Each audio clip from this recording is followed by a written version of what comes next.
Pangolins, Pandemics, and Panoplies, an exposition in 3 acts. My name is Tom McDonald. Making rainbows come out of my finger, just one of my many talents. Over on the left side of the screen we see the SARS-CoV-2 virus, the one responsible for COVID-19. Okay, so who am I? Well, there's me back when I was a plumber. My name was Elvis. No, that's not true. I'm not smart enough or talented enough to be a plumber. I stole these slides from my college course introduction, and I like to lie to the students, right off the bat so they get used to it. I was an undergrad at Masters and at Stanford. I did both of them there. Did a PhD in neuroscience at UC Santa Barbara. That's actually the University of California surfing branch. Only those who went there know that. I kept a surfboard in my office. Research. I used to do research under Navy and Air Force grants, trying to help figure out how to make better fighter pilots. And most recently, I was over here at the U of A Medical School doing research on the effects of scorpion venoms on voltage-gated potassium channels. Fascinating stuff, actually. There's me catching a scorpion. Easiest way to catch a scorpion, by the way, is to grab it right below the stinger. Then it can't sting you. I've taught little kids how to do this. It's actually amazingly easy. Just have to get over that fear response. Here's a picture of me when I was a pimp. No, that's not true. If I'd been a pimp, I'd have a lot more money than I have now. Content areas in terms of teaching, I've taught courses in neuropharmacology, animal venom toxins. That was my favorite class, a whole semester of all the things that can kill you and exactly how you'll die. Anatomy and physiology, and lots of other courses in biological sciences. Institutions, I taught at the University of New Mexico, UC Santa Barbara, and Stanford.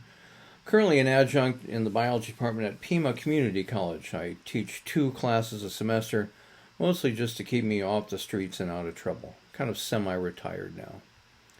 My guiding principle, I've been a college instructor, professor, all different titles, for over 45 years.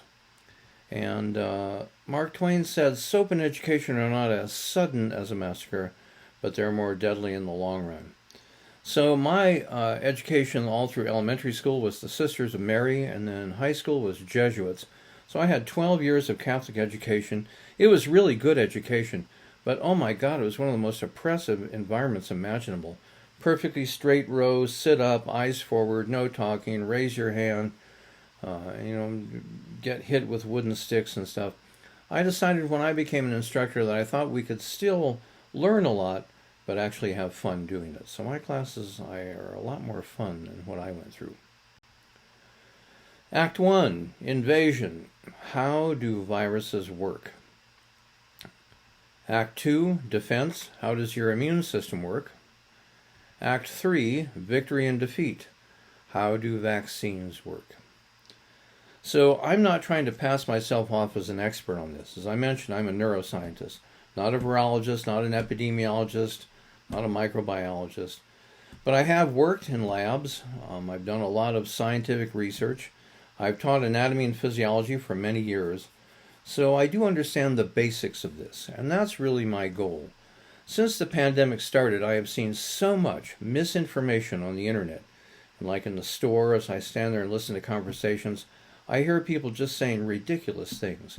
It's clear to me that a lot of people have no idea what a virus is and how it works. They have no idea how their immune system works, and they have serious misconceptions about what vaccines are and how they work. I'm going to try to just provide the basics, all right? I encourage you to double-check everything I tell you. Okay, before the acts, we have a prologue, a few basics. So, terms used in my title, pangolin. Pangolins are mammals found in Asia and Africa that eat ants and termites. They are a reservoir for coronaviruses. Pangolins, by the way, sometimes called scaly anteaters, although they're not really closely connected to any other anteaters in terms of evolution. In fact, pangolins are really a sort of evolutionary cul-de-sac. They're not closely related to anything. At one point early on in the pandemic, it was thought that we might have gotten the virus from pangolins. It's now known that that's probably not true.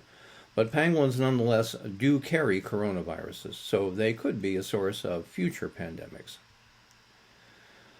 All right, pandemic, what's going on here? So that generally refers to a worldwide outbreak of a disease. Epidemic is basically a disease that's spreading out of control. Pandemic means it covers an entire nation, or more typically, that it covers the entire world. COVID-19 is a pandemic. It is spreading out of control over the entire world. Panoply, that's an old-fashioned term meaning a complete coat of armor. And I put that in because vaccines are, in a sense, a sort of a panoply. They are a coat of armor against the virus. I also discovered in putting this together that Panoply is the name of a company that makes dresses for women. And those are a couple of their dresses. I think those just look marvelous. I might even be persuaded to put one of those on under the right circumstances, though I'm sure I wouldn't look nearly as good as either of them. Act 1, Invasion. Let's talk about pathogens and antigens. So there you see a virus and a bacterium singular, bacteria plural. So a pathogen. Pathogen is an infectious agent. It's something that makes you sick, all right? From the Greek word pathos, meaning suffering. We have lots of words in our language that come from that root word. Pathology, the study of disease. Something that's pathetic is something that's basically insufferable. If you studied rhetoric, you know the ethos, the pathos, the logos. Damn Jesuits pounded all kinds of crap into my head that's still there that I don't really need. So pathogens would be things like bacteria, viruses, fungi, algae, prions, filarial worms, trypanosomes, amoebas, various other parasites, and so on. In other words, pathogens are bad guys. They're things that get inside of your body and make you sick. All right? Now then, antigen. An antigen is the part of the pathogen that your immune system recognizes. Think about it. When you walk outside, you can't see the entire Earth. You can't see the whole planet. You can see the horizon, you can see the ground, you can see part of the sky. You can't see the whole planet. Same thing with your immune system. It can't see the whole pathogen. What it can see is the part of the pathogen called the antigen. All right? Antigen, by the way, is a portmanteau word meaning antibody generator. Antigen, antibody generator. You know, portmanteau words like brunch, breakfast and lunch, motel, a motor hotel, Brexit, you know, Britain is leaving, hangry, you're hungry and angry. So antigens cause your body to make antibodies. So look in that illustration on the lower right and the one on the top as well. Notice how the pathogens have things sticking out all over the surface, all right? Those would be antigens. For those of you who know the difference between an antigen and an epitope, congratulations. I don't have time in this little dog and pony show to get into all of that. I'm just going to use the word antigen to mean both, and you can go ahead and put that on my evaluations if you're unhappy about that. But see in the lower right, there is a bacterium there, a bacterial cell that's sort of a lavender, I think. I'm not sure. I watch a show with my wife called Project Runway about dress designers, and I've been learning lots of new color words like mauve and puce and periwinkle and teal and fuchsia. I think that's kind of a lavender, although I'm still learning. I could be wrong. So notice the bacterial cell is covered with all little green things, green cones and spheres and cubes. Those would be the antigens. Again, your immune system can't see the whole bacterial cell. It just sees the antigen. And what does it do in response to that? It makes antibodies. All right? So see how the red Y-shaped structures, those are the antibodies. Look at how they have receptors at the ends of the arms. And see how the receptors on the antibodies that are shown will grab a hold of the cones. There will be other antibodies that can grab the spheres and other ones that can grab the cubes. So if you look over on the far right, you see an antibody there, that Y-shaped thing. And then up on top, see it says antigens, and there are different colors. And see how they have different shapes? So those would be like polio and measles and the mumps and hepatitis and streptococcus and whatever else you want. All right. So there are different antigens, and there's a different antibody for each antigen. So antibodies are not universal. They don't grab just any old antigen. There is a specific antibody for each specific antigen. All right? By the way, antibodies don't kill pathogens. They just handcuff them. So I tell my college students, like when you're drunk and disorderly down on 4th Avenue on a weekend, and they handcuff you. The handcuffs don't actually kill you. You don't get killed until you go down to the police station. try to use examples that will ring true with my students, something they'll be familiar with. But the bottom line is, again, the antibodies don't kill the pathogen, they just handcuff it, and then other immune cells will come by, and whatever is handcuffed to an antibody, they will kill whatever is handcuffed to the antibody. There you see Conan the pathogen, very famous pathogen. You know, pathogens are like barbarians. They're like the Huns, the Mongol hordes, the Ostrogoths, the Visigoths. They overran the glory that was Rome. And yet, 1,500 years later, I still had to take Latin. It's not fair. By the way, after retirement, Conan slimmed down, learned to read, and became Conan the Librarian. If you don't know the 2-decimal number, then get out. All right, viruses. What are viruses? Viruses, virions, viroids, virusoids. For our purposes, they're all the same. Look, if you're ever talking about this kind of stuff and you use the word virus and somebody corrects you and says, actually, it's a virion, just look them right in the eye and say, wow, you're really a smart person. It's impressive that you would know that. When I grow up, I want to be just like you. And after that, they'll leave you alone. At least they leave me alone when I say things like that. So there are differences as whether or not the capsule is intact and the protein capsule and the lipid envelope and so on. We're just going to call them all viruses, okay? Viruses inhabit the twilight zone between living and non-living, all right? They're neither alive nor dead. I mean, you can't be dead if you've never been alive. Viruses are not alive. They're not dead. They're not living things. They are not cells. They have no metabolism. They don't eat, they don't produce waste products, and they don't really do anything. They have no processes happening inside of them. They are just packages of genetic material, either DNA or RNA, and it's just an inert package of genetic material that sits inside of a capsule. So how do they work? Well, they require a host. They have to come in contact with a host. When they do come in contact with the host, they take over the host and turn it into a virus factory. So, for example, your liver, you have cells called hepatocytes. Hepa, liver, cyte, cell. Hepatocytes, liver cells. Liver cells do lots of things. They make bile, they filter things out of your blood, they are involved in things like gluconeogenesis. They're turning lipids and amino acids into glucose. But what will happen is if they are invaded by a virus like a hepatitis virus, the hepatitis virus will call hepatocytes to stop doing all the things they normally do, and now they just become assembly lines for the hepatitis virus. That's why viruses are so potentially troublesome, because the cells of your body stop working and they just produce viruses. They can lie dormant for perhaps thousands of years. So like right now, Arctic tundra, permafrost is melting. You decide why. Most scientists know the answer. But I remember reading a few years back that in the newly defrosted permafrost, they found a virus that had never been seen before. Fortunately, it didn't infect humans, it infected amoebas. But viruses can lie dormant on surfaces, for a long, long time. That's why the whole thing about washing your hands, okay? So viruses would include things like polio, rabies. By the way, viruses normally attack particular cells or tissues. It's like hepatitis attack the liver, polio and rabies attack the nervous system. Herpes, I'm sure a lot of you are familiar with that one. Chickenpox, HIV, the one that causes AIDS, hepatitis, Ebola, dengue fever, the hemorrhagic things. Norovirus, it's one of the ones that's on the cruise ship. That's a gastrointestinal virus.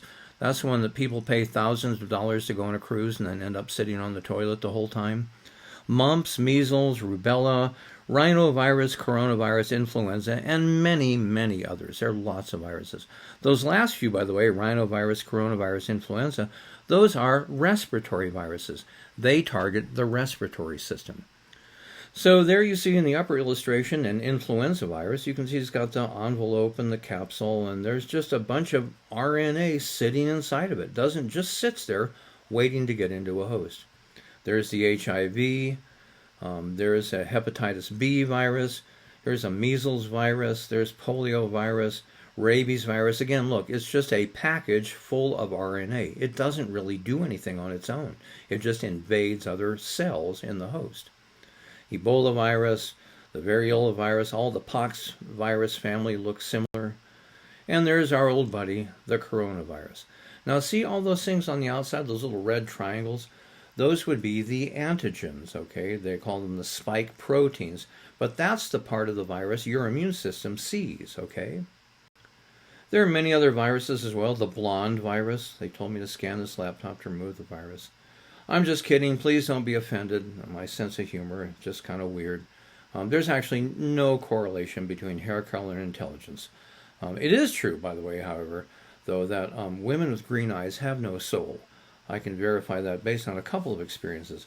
Still waiting for the science to catch up with me on that one. So let's talk about some mild coronaviruses, all right? So coronaviruses are RNA viruses. That's not of any particular import. It's just later we'll be talking about how the vaccine takes advantage of the RNA.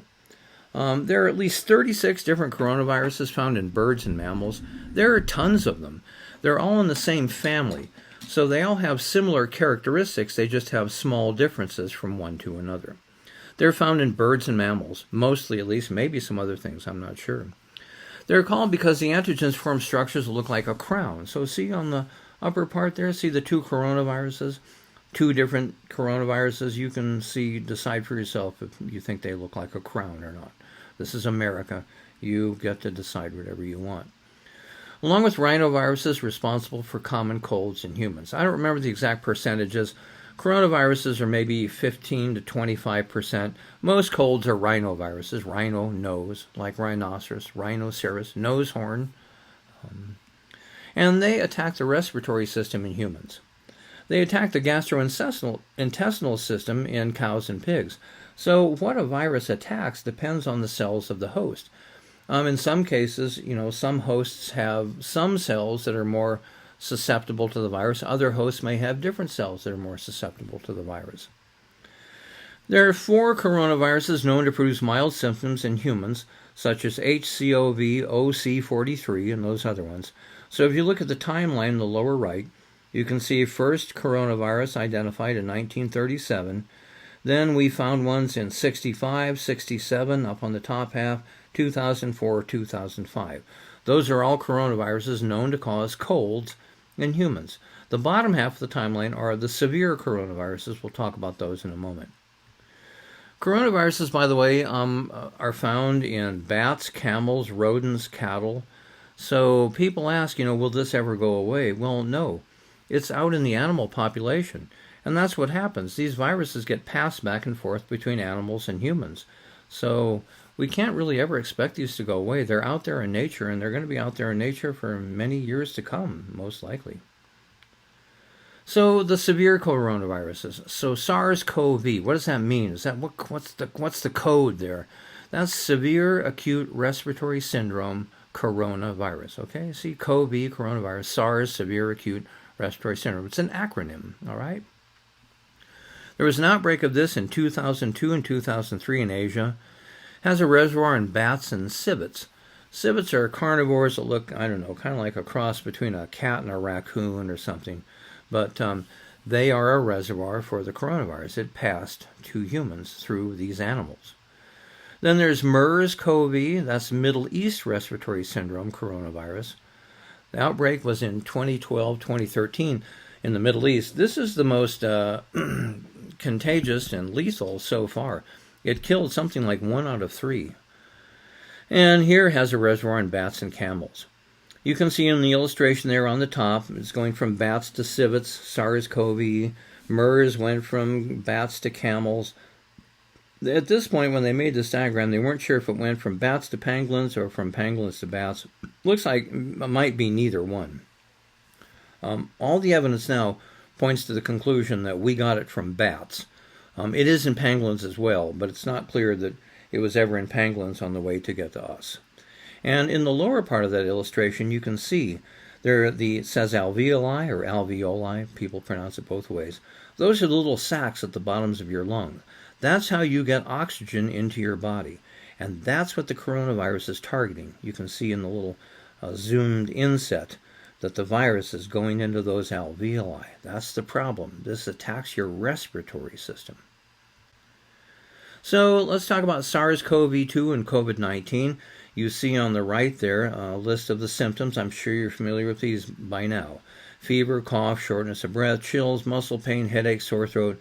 Loss of taste and smell, pretty unique one. That's a good identifier for this virus. So once again, it's an acronym. It's Severe Acute Respiratory Syndrome Coronavirus number 2. Outbreak was in 2019, as I'm sure you remember. It's a novel coronavirus not seen before in the human population. This was like Pearl Harbor. We were totally unprepared for this. Our immune systems had no defenses against it. We've never seen it before. And that's why the pandemic hit and spread rapidly. We had no defense against it. It had never been in humans before. It attacks the respiratory system, also attacks heart, kidneys, and intestines. It has to do with the type of receptor that the virus uses to gain entry to the body, the ACE2 receptor. Those are found mostly in the lungs, but they're found in other places in the body as well. It has a reservoir in bats and pangolins. Appears to have been transmitted directly from bats to humans. We're still not sure. In spite of what you hear, there's really no evidence that it came from a lab. It looks like it came from bats to humans. Produces the disease coronavirus disease 19. That's why we say COVID-19, coronavirus disease 19, because that's when the outbreak was. Now, this pandemic was probably overdue. The fact that the last big pandemic was in 1918 is probably pretty darn lucky. So look at this is an article, Severe Acute Respiratory Syndrome Coronavirus as an Agent of Emerging and Re-emerging Infection. This was published in Clinical Microbiology Reviews back in October of 2007. So this is going on now going on 13 or 14 years ago. I pulled a quote from the article. Coronaviruses are well known to undergo genetic recombination, which may lead to new genotypes and outbreaks. Presence of a large reservoir of SARS-CoV-like viruses in horseshoe bats, together with the culture of eating exotic mammals in southern China, is a time bomb. The possibility of the reemergence of SARS and other novel viruses from animals or laboratories, and therefore the need for preparedness, should not be ignored. There are bunches of these viruses out in nature. And you remember the first SARS was in 2002? We were lucky that one kind of evaporated. This one didn't, and that's why it's a big deal. But remember, there's like over 30 coronaviruses sitting out there. Some of them are mild, some of them are severe. We don't know ahead of time which are which. Researchers have long warned that a pandemic was just around the corner. Consumption of bushmeat and the presence of wet markets around the world provides the link between animal reservoirs and the human population. I don't know if you've ever been to a wet market. I was at one in Belize. So it's just like a big open tent-like building, lots of wooden tables inside, and people just bring in animals and butcher them right there, and they'll sell you whatever you want. So the place was just full of all kinds of different animals. I mean, they were being slaughtered right there, so there's all kinds of animal guts. There were flies all over the place. I mean, people brought in their pigs and goats and chickens, and there's a rodent called the agouti that's very popular down there.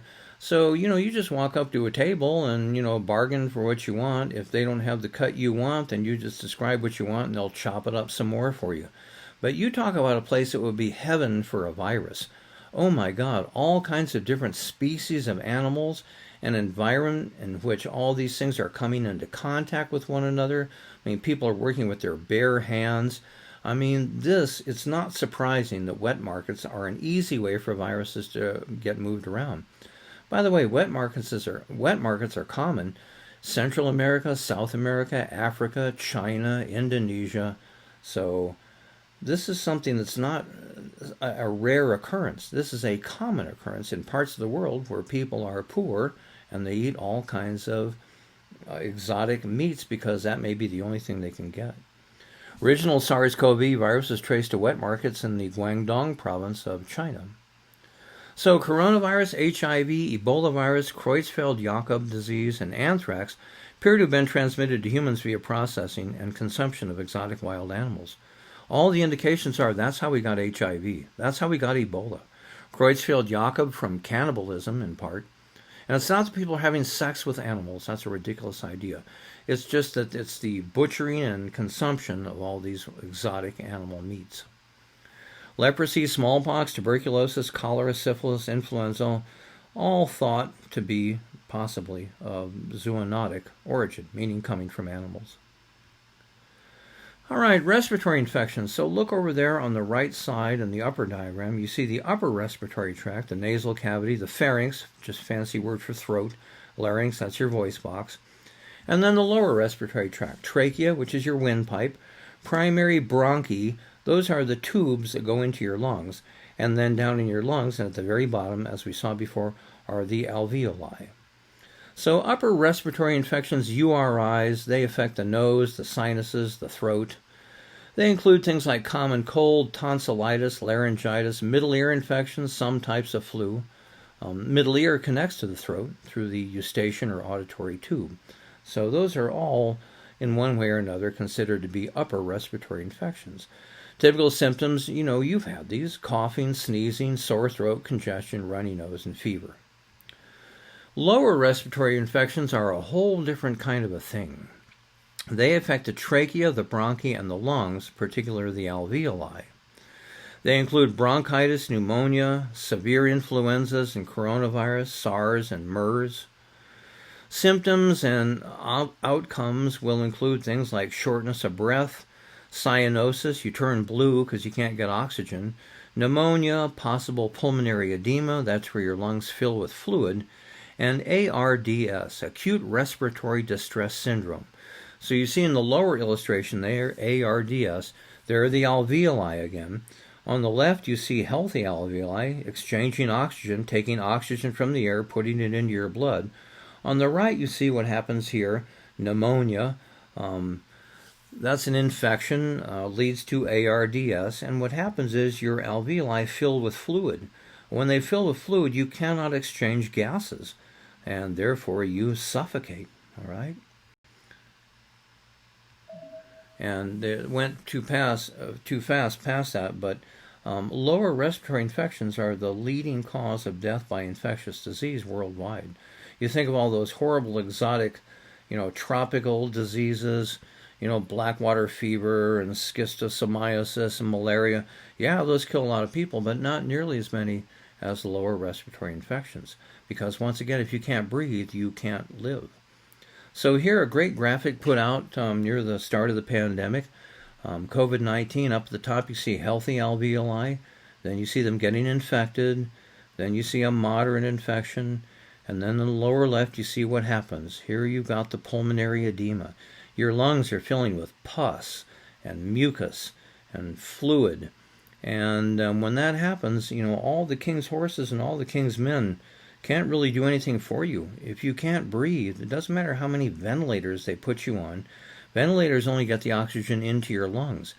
You have to get the oxygen actually into your bloodstream. And if your alveoli are completely clogged with fluid, you can't do that, and you die. Study confirms nose holes connect to lungs. Shocking, isn't it? These are respiratory infections. They attack your lungs. How do they generally get into your lungs, do you suppose? Yeah, through your nose and your mouth. And so if you cover your nose and your mouth, that makes it harder for the virus to get to your lungs. This isn't rocket science.